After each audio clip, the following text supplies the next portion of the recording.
نيجيريا أليكو داغونتي مدهن قطبة نداد هاجرو أليكو داغونتي ودستان شوعتن عامت نيجيرياوي بليونيريو بعسرت حموشتن بسلسة بليون دولار أب عالم ذهب تمت سليم سب كون كله بهابتي أب أفريقيا كالاي أب عالم دما مبل 230 كلتن ترتحيز يركب أليكو داغونتي أب إندستري زنطفن عوت نغاداين كون كله أب فريات سمنتو شكر حرج دغعي لسلس مستن كالن زنطف داغونتي جروب استبالي أب معرب أفريقيا زعبي تكال يونن نيجيريا ببزحي مدايات ناي أفريقيا درماس قبلل تباهيلات تصوع مغنياتو تهاجر أباغور أفريقيا تزبزحي حزبي تونن ندادي بمفراي أب قداماي درجات ترع بقطبة وحيل دما زعبيت بمخنا نيجيريا زعبيت ناي زيتي تمرن كاكاون نقدي وصيت حرشة أب أفريقيا قداماي زخوني ناي فيلمي اندستري نوليود كاب تهاجر حليفو أب عالم صلواز قبر زلو ناي موزيكا نقدي ناي كداون تفاشن اندسترن كالن ناي أقلقلوت اندسترن زعب يلا زلو هاجريا نيجيريا ورقي حاتين كسلن كمودما حيالو معدناتن زحقفه باريا وهابتي التونن عمتاوي حدست من اسيات سبابتن وننت تكالاتن التفري هاجرونيا اتاجر ندادي بمفراي اب عالم ام مبل 12 درجه تسرع 75 مئتاويت باجت منقس دما كاباتاو ندادي يركب انتقن نيجيريا مزقول لهابتا اب محدرا ندادي ازيد خمن بلشون غن صنيحوا نزي نمتعراين نمحواين بليونر أليكو داغونتي ناي 19 بليون دولار وفر بمقبر أب ودبايت كتما لكي أب أفريقيا يخون علم زعبي ناي نداد مصاري تكال أمناز يركب أزي داغونتي ريفايناريس تسمية تكال أب كلتا شنسران سلسن بخفيل سرح الجمر خوينو توديو ملو بملو ناب سرح مساعتوه أما عالتي 650 شح برميل ندادي زتصاري بعينتو زعبي مصاري وي ريفايناري كخونيو نايلومي مدب أفريقيا بسومنزي منغستي محدرا كابيون كله أو فرت زيغاتات فتح كناديو كم زخيلو نمردا تسقن بلشونا نداد نيجيريا ببعل هابتن تسقن زيغا بليونر أليكو داغونتي يعرى كم زلون كنرينا بليونر أليكو داغونتي كل جزيه قطبا نيجيريا يخون هاجرات أفريقيا بقوع محدران ترخيبو كعبن نابل تسقنا كمرحن ناوارح سرح طرح كم زدليو يزامن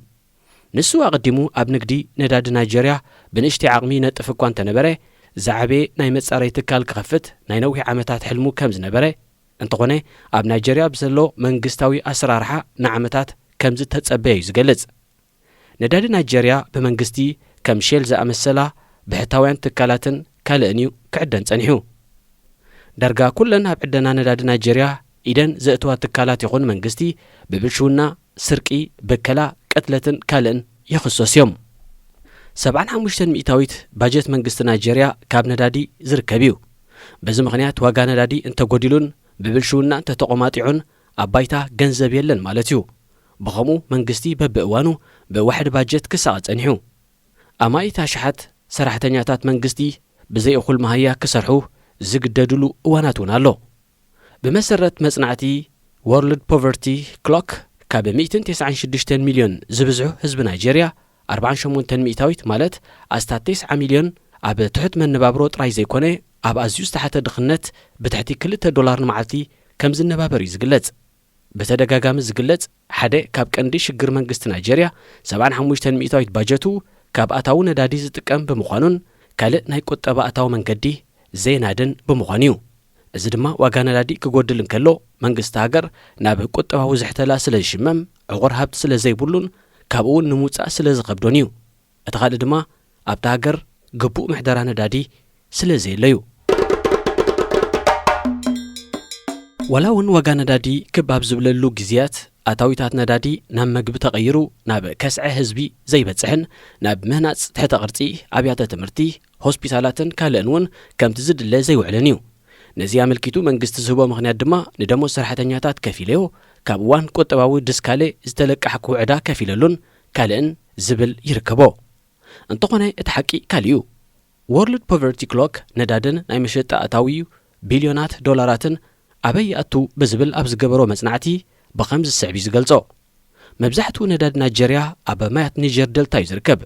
ابت دلتا ازي وحد عدنا ندادي بناي وشت هاجر كوبانياتات ككايدن كلو اتزعبي عدنا بكم شيل زأمسلاح عبيتي علم لقوان كوبانياتاتيو زكايد نابنت كوبانيا نداد شيل 400 عدنا نداد نيجيريا يكايد እንተኾነ እቲ ሃገር ንመፋረይ ነዳዲ ወይ ሪፋይነሪ ዝኸውን ትሕተ ቅርጺ ዘይተውንን ስለ ዝኾነት እተን ኩባንያታት ዘይተጻረየ ነዳዲ ብቐጥታ ናብ ካልኦት ሃገራት ይሸጦ። ናይጄርያ ተገምጢላ ቢልዮናት ዶላራት ምኽፋል ዝተጻረየ ነዳዲ ካብተን ሃገራት ትሽምት። ናይጄርያ ብተወሳኺ ሃገራዊ ኮርፖሬሽን ነዳዲ ኣለዋ። እዚ ኮርፖሬሽን ኣብ መንጎ ናይጄርያን ዓደንቲ ኩባንያታትን ዝግበር ውዕላት ዝኣቱ ኣብ ውሽጢ እቲ ሃገር ዝግበር መሸጣታት ዝቆጻጸር ሓፈሻዊ ኦዲት ዝገብር ባዕሉ ተጻዋታይ ባዕሉ ዳኛ ብምዃኑ ብዝተፈጥረ ብልሽውና ቢልዮናት ዶላራት ኣበይ ከም ዝኣተወ ኣይፍለጥን እዩ።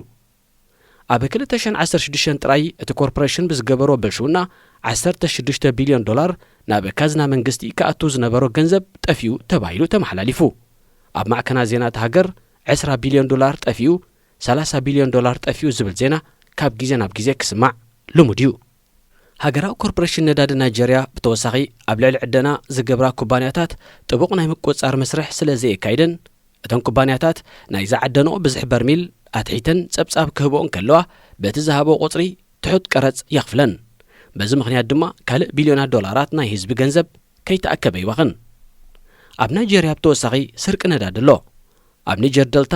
ዓሰርታት ኣማኢት ዘይሕጋውያን ንኣሽቱ ናይ ገበነኛታት ጉጅለታት ዘይሕጋዊ ዕደና ነዳዲ የካይዱ እዮም። ሻምብቆታት ነዳዲ ብምቕዳድ ኣልሒኾም ነዳዲ ይሰርቁ። ብኸምዚ ናይ ስርቂ ኣገባብ ኣብ መጀመርያ 2019 ጥራይ 22 ሚልዮን በርሚል ተሰሪቑ ኣብ ጸሊም ዕዳጋ ተሸይጡ። እቶም ገበነኛታት ጉጅለታት እቲ ሰረቕዎ ነዳዲ ኣብ ማእከል ኣትላንቲካ ውቅያኖስ ንዝጽበዮም ዓበይቲ መራኽብ ብሕሱር ዋጋ ክሸጥዎን ከለዉ እቶም ሰብ መራኽብ ድማ ናብ ሃገራት ምዕራብ ኣፍሪቃ፣ ላቲን ኣሜሪካ፣ ኤሮጳን ክሳብ ርሑቕ ኤስያን ብዘይሕጋዊ ኣገባብ የሰጋግርዎን ይሸጥዎን። ልዕሊ 196 ሚልዮን ህዝቢ ትውንን ናይጄርያ ኣብ ኣፍሪቃ ብዕብየት ቁጠባ ኣብ ቀዳማይ ደረጃ እያ ትስራዕ። መመርቲ ነዳዲ ድማ ኣብ 50ይ ደረጃ እንተኾነ ሚልዮናት ዜጋታታ ኣገልግሎት ኤሌክትሪክ ዘይረኽቡ ብምዃኖም እቲ ሃገር ብነዳዲ ሃብታም ብጻዕት ድኻ ዝብልዋ ብዙሓት እዮም። ኩባንያ ነዳዲ ሸል ኣብ ናይጄርያ ዝገብሮ በደል ምስ ንርአ ድማ ኩባንያ ነዳዲ ሸል ኣብ 1937 እዩ ናብ ናይጄርያ ኣትዩ። ዕደናዊ መጽናዕቲ ድሕሪ ምክያዱ ካብ 1958 ኣትሒዙ ካብ ኒጀር ደልታ ነዳዲ ብምዕዳን ኣብ ዕዳጋታት ዓለም ከም ዝውዕል ገይሩ። ዕደና ነዳዲ ንኩባንያታት ይኹን መንግስቲ ኣኽሳቢ ንግዲ ብምዃኑ ኣብቲ መጀመርያ ብእወታዩ ዝርአ ነይሩ። ድሕሪ ናይ 10 ዓመታት ዕደና ኣብ 1990ታት ኣብ ደቡብ ናይጄርያ ኦጎኒላንድ ኣብ ዝተባህለ ከባቢታት ዝነብሩ ኣዛብ ካብ መሬቶም ካብ ዝፈሓር ዕደና ነዳዲ ዝኾነ መኽሰብ ኣይረኸቡን። በንጻሩ ናይ ሕርሻ መሬቶም ይኹን ሩባታቶም ካብ ሻምብቆታት ብዝልሑኽ ነዳዲ ተበኪሉ መሬቶም ምህርቲ ምፍራይ ኣብዩ ኣብ ሩባታቶም ዝነብሩ ዓሳታት ድማ ጸኒቶም። ህዝቢ ዝሰትዮ ጽሩይ ማይ ስኢኑ ጥራይ ዘይኮነ እቲ ክሰትዮ ዝግደድ ብነዳዲ ዝተበከለ ብምንባሩ ንሕማም ምንሽሮን ካልእን ተቓሊዑ። ዝመረሮ ህዝቢ ሰለማዊ ሰልፊ ብምክያድ ኩባንያ ነዳዲ ሸል ካብ መሬቶም ክወፅእ ክጽውዑ ጀሚሮም። እንተኾነ ኩባንያ ነዳዲ ሸል ካብ ናይጄርያ እንተወፂኡ ናይ ቢልዮናት ዶላራት ክሳራ ክገጥሞ እዩ ወይ ክረኽቦ ዝኽእል ዝነበረ መኽሰብ ኣይክረክብን እዩ። በዚ ምኽንያት እቲ ኩባንያ ኣብ ክንዲ ምስ ህዝቢ ምስ መንግስቲ ክሻረኽ መሪጹ። መንግስቲ ናይጄርያ ብወገኑ ዝበዝሕ መንግስታዊ ባጀቱ ካብ ኣታዊ ነዳዲ ስለ ዝርከብ ናይ ህዝቢ ጥርዓን ኣይዓጠጦን። መንግስቲ እውን ምስ ኩባንያ ነዳዲ ሸል ጸገሕ ሒዙ። ሃብታም ኩባንያ ሸልን መንግስትን ቀጻልነት ናይ ነዳዲ ዕደነኦም ንምርጋጽ ኣንጻር ናዕቢ ዘካየዱ ዜጋታት ሃገር ሓይሊ ሰራዊት ክጥቀሙ እዮም መሪጾም። ኣብ ጎኒ ህዝቢ ክኸውን ዝግብኦ ዝነበረ ሰራዊት ብወገኑ ትእዛዝ መንግስትን ኩባንያ ነዳድን ብምቕባል ኣብ ልዕሊ ሰለማዊ ሰልፊ ዘካይዱ ሰለማውያን ሰባት ብጥያይት ዝተሰነየ ጎነ ዝተሓወሶ መጥቃዕቲ ካይዱ። በዚ ድማ 80 ናይጀራውያን ክቕተሉን ከለዉ ኣስታት 600 ኣባይቲ ተቓጺሉ። እዚ ድማ ኣታዊ ነዳዲ ንምዕቃብ ኣብ ልዕሊ ደቀባት ከባቢ ዝተወስደ ገበን እዩ። ታሪኽ ኩባንያ ነዳዲ ሸል ኣብ 1833 ይጅምር። ማርኮስ ሳሙኤል ዝተባህለ ብሪጣንያዊ ነጋዳይ ምስ ሃገራት ርሑቕ ምብራቕ ናይ ምምጻእን መልኣኽን ንግዲ የካይድ ነይሩ። ኣብቲ እዋን ዛዕጎል ወይ ድማ ብልምዲ ዓጽሚ ዓሳ ዝበሃል ሸል ኣኽሳቢ ኮይኑ ስለ ዝረኸቦ ብብዝሒ ናብ ብሪጣንያን ኤሮጳን የምጽ ነይሩ። ማርኮስ ሳሙኤል ምስ ሞተ ስሙን ንግዱን ዘውረሶም ማርኮስን ሳሙኤልን ዝተባህሉ ውልዳቱ ናይ ኣቦኦም ንግዲ ቀጺሎሞ። እንተኾነ ካብ መዓልታት ሓደ እዋን ኣብ 1890 ኣብ ምብራቕ ኤሮጳ ከባቢ ጸሊም ባሕሪ ነዳዲ ዓብ ንግዲ ከም ዝኾነ ተገንዚቦም። እዞም ክልተ ሕዋት ናይ ምምፃን መልኣኽ ንግዲ ራሕሪሖም ኣብ ዕደና ነዳዲ ክነጥፉ ወሲኖም ኩባንያኦም ምስ ናይ ዕደና ተመክሮ ዝነበራ ኔዘርላንዳዊት ናይ ዕደና ኩባንያ ጸንቢሮማ ስምታ ዝተጸንበረት ሓዳስ ኩባንያ ድማ ሸል ሰሚዮማ ኩባንያ ነዳዲ ሸል ኣብ መጀመርያ ምስ ኣቐዲመን ዝተመስረታ ኩባንያታት ተወዳዲሩ ክዕወት ኣይከኣለን ክቐጽል እውን ዓብብዶ ገጢምዎ እዩ ንዕድል እቲ ኩባንያ ክብል ኣብ 1914 ቀዳማይ ኩናት ዓለም ጀሚሩ መንግስቲ ብሪጣንያ ድማ ኩሉ ንወተሃደራዊ ዕላማታት ዝጥቀመሉ ነዳዲ ካብ ሸል ክወስድ ተሰማሚዑ ቀዳማይ ኩናት ዓለም ንኩባንያ ሸል ኣኽሲቦ ጥራይ ዘይኮነ ሓደ ካብ ዝዓበዩ ናይ ንግዲ ትካላት ክኸውን ኣብቂዕዎ እንተኾነ ሓደ ኩባንያ ነዳዲ ምስ ፍሕፍሑን ቀጻልነቱን ከረጋግጽ እንተኾይኑ ኣብ ፈቐዶ ሃገራት እናኸደ ዕቑር ነዳዲ ክድህስስ ነይርዎ ናይ ሽዑ ግዜ ሃብታማት ሃገራት ከም ሕቡራት መንግስታት ኣሜሪካ ዕቑር ናይ ነዳዲ ሃብተን ከይትንከፍ ይከላኸላ ብምንባረን ሓያሎ ኩባንያታት ናብ ሃገራት ዓረብን ኣፍሪቃን ኢና ማዕድን ዋና ነዳዲ ዝኾና ድኻታት ሃገራት ብግቡእ ዝርዳእ እኳ እንተኾና ንገዛእ ርእሰን ክጥቀማ ክብላ ናይ ዕደና ፍቓድ ብቐሊል እየን ዝህባ ነይረን ኩባንያ ነዳዲ ሸል ነዚ ዕድል ብምጥቃም እዩ ብእዋኑ ናብ ናይጀርያ ዝመጸ ኣብቲ ሃገር ዘሎ ብልሽውን ናብ ምጥቃም ድማ ክሳብ ለይተ ሎሚ ተጠቃሚ ክኸውን ክኢሉ ኣሎ ከምቲ ኣቐዲሙ ዝተገልጸ ኩባንያ ሸልን መንግስቲ ናይጀርያን ብፍላይ ድማ ሰበስልጣን ተጠቀምቲ ኮይኖም በንጻሩ ህዝቢ መሬቱ ከም ምብካል ሓሊፉን ብሕማም መንሽሮን ካልእን ክሳቐይን እንተዘይኮይኑ ዝረኸቦ መኽሰብ ኣይነበረን ከምቲ ዝተገልጸ ሰራዊት 80 ናይጀራውያን ክቐትል እንከሎ ኣስታት 600 ኣባይቲ ኣቃጺሉ እዚ መቕዘፍቲ ዜጋታት ፍትሒ ንምርካብ ተወሳኺ ሰለማዊ ሰልፍታት ተኻይዱ ሓደ ካብ መራሕቲ እዚ ሰልፍታትን ጸሓፍን ተቓላሳይ ምዕቃብ ኣከባብን ካንሰራዊዋ ዝተባሃለ ነይሩ ኣብ 1993 ሳረዊዋ ዝተቐትሉ ናይጀራውያን ፍትሒ ክረኽቡን ኩባንያ ነዳዲ ሸል ካብ ናይጀርያ ክወፅን ዝጠልብ ዘይጎነፃዊ ሰለማዊ ሰልፍ መሪሑ ተቓላሳይ ሳረዊዋ ሰዓብቲ ክረክብ ጀሚሩ ንጥፈታት ሸል ድማ ተዓናቒፉ ኣብ ሓደ ኣጋጣሚ ዝተቆጥዑ መንእስያት ንሰራሕተኛታት ሸል ብምጭዋይ ቀቲሎሞም በዚ ምኽንያት ዝረኸበ ሰራዊት ናይጀርያ ዋላ እኳ ሳረዊዋ ኣብ መንጎ ቀተልቲ እንተዘይነበረ ንስኻ ብዘወዓውዓኻዮ ምኽንያት እዩ ብዝብል ምስ 8 ብፀቱ ብማሕነቕቲ ንሞት ተፈሪዱ ተቐትለ እዚ ንጹር መልእኽቲ ንህዝቢ ነይሩ ንሱ ድማ ንመኽሰብ ሸል እንተተዓናቒፍኩም መቕጻዕትኹም ሞት እዩ ንምባልን ንምፍራሕን እዩ ናይጀርያውያን ኣብ ሃገሮም ንፍትሒ ጸዊዖም ዝሰምዖም ሲኢኖም ብምጽናሕ ድሕሪ ኣስታት 30 ዓመታት በዓልቲ ቤት ሰራዊዋ ትርከበን ገለ ደቂ ኣንስትዮ ብሰራዊት ናይጀርያ ዝተቐትሉ ሰልፈኛታት ካብ ሃገረን ወጻኢ ኣብ ማእከላይ ቤት ጽሕፈት ኩባንያ ሸል ዝርከቦ ኣብ ኔዘርላንድስ ዘ ሄግ ክስ መስሪተን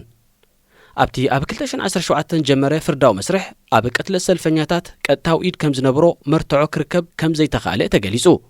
እንተኾነ ሸል ኣቐዲሙ $15 ሚልዮን ክኸፍል ብምስምዑ እቲ ፍርዳዊ መስርሕ ተዛዚሙ እቲ $15 ሚልዮን ኣብ መንጎ ሰብኡተን ዝተቐትልወን ኣንስቲ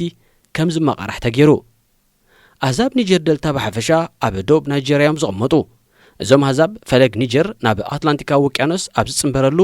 ጫሌዳታት ወሓይዝ ደልታ ዝቕመጡ ኮይኖም መሬቶም ልሙዕ ንሕርሻ ዝምችእ ብማይ ጽሩይ ዓሳታት ዝፈሪሉ ነይሩ እቶም ኣዛብ ድማ ብውፅኢት ሕርሻን ዓሳን ይናበሩ ነይሮም እቲ ዝሕዝን ግን ከምቲ ዝተገልጸ ካብ ናይ ዕደና ቦታታትን ሻምቡቆታትን ዝለሓኸ ሚልዮናት በራሚል ነዳድን ኬሚካላትን ንማያት ኒጀር ደልታ በኪሉ ዓሳታት ቀቲሉ መሬት ፍርያምነት ከሂሉ ዓንቂፉ ኣዛብ ኒጀር ደልታ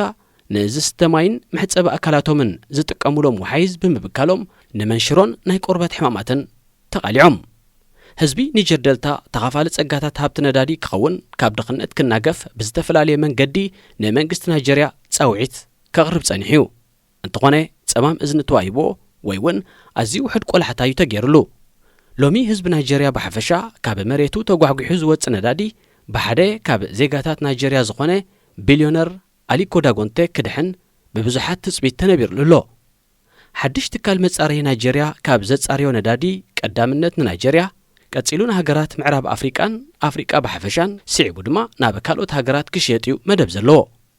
ኣሊኮ ዳጎንቴ ንማዕከን ዜና ሲኤንኤን ኣብ ዝሃቦ ቃለ መሕትት ናይ ናይጀርያ ፓስፖርት ከም ዝውንንን ናብ ሃገራት ኣፍሪቃ ክንቀሳቐስ እንተደልዩ ካብ 54 ሃገራት ኣፍሪቃ እተን 35 መእተው ፍቓድ ቪዛ ከም ዝሓቶ ይገልጽ እዚ ድማ ንግዲ ክትገብርን ቁጠባ ኣፍሪቃ ከተዕብን ሓደ ካብ ቀንዲ መሰናኽላት ኮይኑ ከም ዘሎ ይዘማርር። ሃገራት ኣፍሪቃ ንዜጋታት ምዕራባውያን ሃገራት ብዘይ ቪዛ ክቕበሎም ጸገም የብለንን። ኣብ ናሓድሕድ ዜጋታተን ግን ምስ ተዓጻጽዋየን። ቢልዮነር ኣሊኮ ዳጎንቴ ትካላቱ ኣብ 10 ሃገራት ኣፍሪቃ ከስፋሕፍሐን ከሎ ፍቓድ እንተረኺቡ ናብ ካልኦት ንንግዲ ሙችኣት ዝኾነ ሃገራት ኣፍሪቃ ከስፍሖ ሕልሚ ኣለዎ።